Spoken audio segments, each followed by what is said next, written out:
Welcome back to the Guitar Temple, where the musician comes to mingle. Hello, everybody.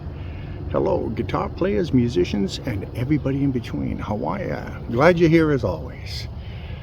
Remember when we used to call bands the Rolling Stones, the Beach Boys, the Beatles, and then you had the cool cats that named their bands Cream, Pink Floyd, Led Zeppelin. One of the cool kids back in the old days was a band called Shocking Blue. Shocking Blue was a world-class #1 selling band. So today I figured we'd feature the band Shocking Blue.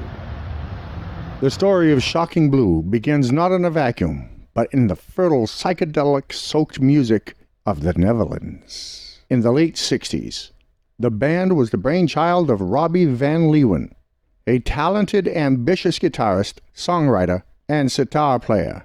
Before Shocking Blue, the members were already seasoned players in the Dutch beat scene. Robbie, the mastermind, he was previously the guitar player for The Motions, a very successful and respected Dutch beat band.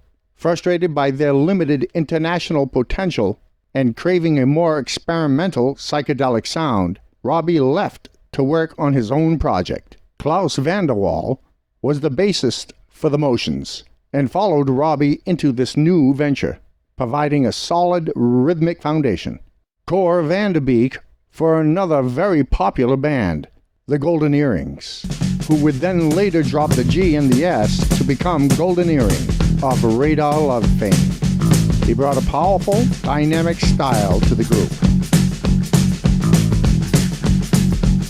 I've been driving all night, my hands wet on the wheel. There's a voice in my head that drives my heel. It's my baby calling, says I need you here. And it's 4:30 and I'm shifting gear. When she's lonely and the longing gets too much, she sends a cable coming in from above.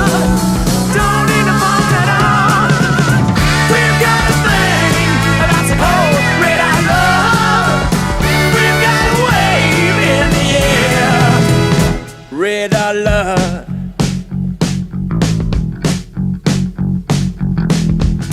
The initial lineup was rounded out by singer Fred De Wilde. This quartet began crafting a sound that was a potent blend of British invasion rock, American garage punk, and the psychedelic movement, often infused with Roger's intense English melodies in the use of his sitar. They chose the name Shocking Blue reportedly after seeing a poster featuring his electric chair series, which is colored in a shocking blue hue. It captured the energy of the slightly provocative edge they were aiming for. Their early singles, like Lucy Brown is Back in Town, from the year 1968, they were successful enough in the Netherlands to build a following, but lacked that one explosive element to break themselves internationally. De Wilde's voice, while competent, didn't have the unique character Robbie envisioned to set them apart. Enter Mariska. The pivotal moment in the band's history came in 1968. Fred De Wilde was drafted into the Dutch military, forcing him to leave the band. Seeing this as an opportunity rather than a setback, the group began searching for a new vocalist. He found her in Mariska Varez, a 22-year-old singer of Hungarian-Romanian descent with a stunning, striking look, pale skin, long hair, and dark, energetic eyes, and a voice that was utterly unique, deep, husky, and sensual, with a commanding, almost mystical delivery. She had been performing in jazz and soul clubs, and certainly was easy on the eyes. When Roger heard her, he knew immediately she was the missing piece. With Mariska on board, the classic and most famous lineup of Shocking Blue was complete. The meteoric rise to superstardom from 1969 to 1970. The new lineup gelled instantly. Their first single with Mariska, Venus.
Robbie, the guitarist, wrote the song, drawing inspiration from the Big Three's 1963 version of Banana Boat Song. But he completely rewrote it. He crafted one of the most iconic opening riffs in pop history, a simple driving fuzz guitar hook. He then added psychedelic zither sound. The lyrics celebrating the goddess of love were both poetic and direct. But it was Mariska who truly brought it to life. Her energetic, slightly detached vocal delivery made the song mysterious and cool, preventing it from becoming just another pop ditty. It was a perfect storm of elements. Venus exploded. It shot to number 1 in the Netherlands, Belgium, France, Italy, and Spain in the late 1969. But the real prize was the United States. It began a slow climb up the Billboard Top 100, eventually reaching the coveted number 1 spot in February of 1970. Over 5 million worldwide, making Shocking Blue the second Dutch act ever to top the United States charts.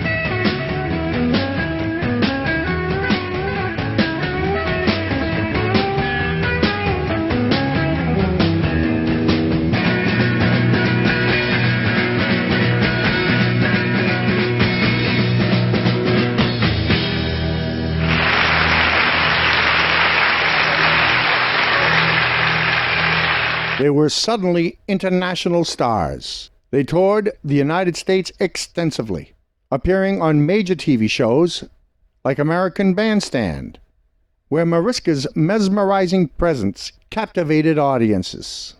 Capitalizing on the success of Venus, the band worked relentlessly. The guitarist Robbie proved to be a prolific and talented songwriter, and the band released a string of successful albums and singles. Shocking Blue, 1969, At Home, 1970, Scorpio's Dance, 1970, third album, 1971, and continued their blend of Eastern influences with Western pop. Their output was staggering. They were constantly touring, recording, and promoting across Europe and the United States, South Africa, and Japan. The relentless pace, while successful, would eventually take its toll. By 1973, the pressure of fame and the changing musical landscape began to fracture the band. The glam rock, progressive rock movement made their guitar-driven psychedelic pop seem less relevant. The record label pressured them for another Venus, while the band wanted to evolve musically. The grueling tour schedule led to exhaustion and creative differences. Robbie, the primary creative force, was growing weary. Klaus van der Waal was first to leave in 1972. Cor van der Beek left in 1973. The core unit was dissolved. Ironically, Mariska was a shy and private person who never enjoyed the spotlight. The intense focus on her as a sex symbol was uncomfortable for her. After the album Dream On Dreamer in 1974 failed to make significant impact, Robbie officially dissolved Shocking Blue in 1974.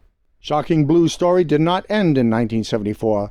The legacy grew in fascinating ways. In 1986, the British pop group Bananarama released a cover of Venus that went to number 1 on the Billboard Hot 100. This introduced the song to a whole new generation and triggered a massive resurgence in interest in Shocking Blue.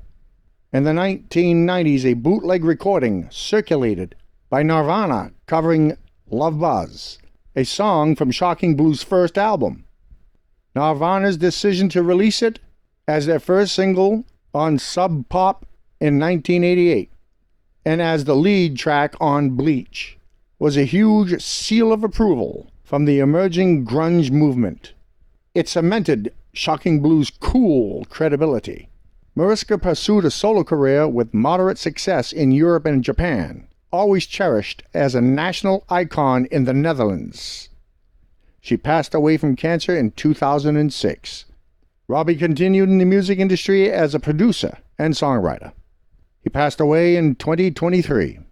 Cor van der Beek became a successful painter. Cleese van der Waal remained in the music business in a technical capacity. In conclusion, Shocking Blue was more than just Venus. They were a group of accomplished musicians led by a visionary songwriter. And there you have it, Shocking Blue. Please understand, I'm not from the Netherlands. If I pronounced anything wrong, please forgive me now. And there you have it, the great band, the #1 selling band, Shocking Blue. If you don't even know who they were or who they are, then you are below 40 years old. But they were something else in the day. A world-class looker too, huh? All right, well, that guitar player is a great songwriter, I can promise you. Thank you for visiting us here at the Guitar Temple. Don't forget, we do have hats, t-shirts, and mugs if you would like some merchandise. Also, let me know below in the comments. Have you ever seen the band Shocking Blue live in concert? Let us know, we'd be interested. Also, in the comments area below, there is a tip jar. And I thank you in advance if you would do that to help the Guitar Temple go where it needs to go. Okay, let's bring it to the top spot. We have 1,200,000 viewers, 6,000 subscribers, but what we want to do is switch that to 1 million viewers. Would you share it? Share it with a friend. They're your friends, right? So share it with a friend. I do appreciate you. Thanks for coming back. Allow me to play you out.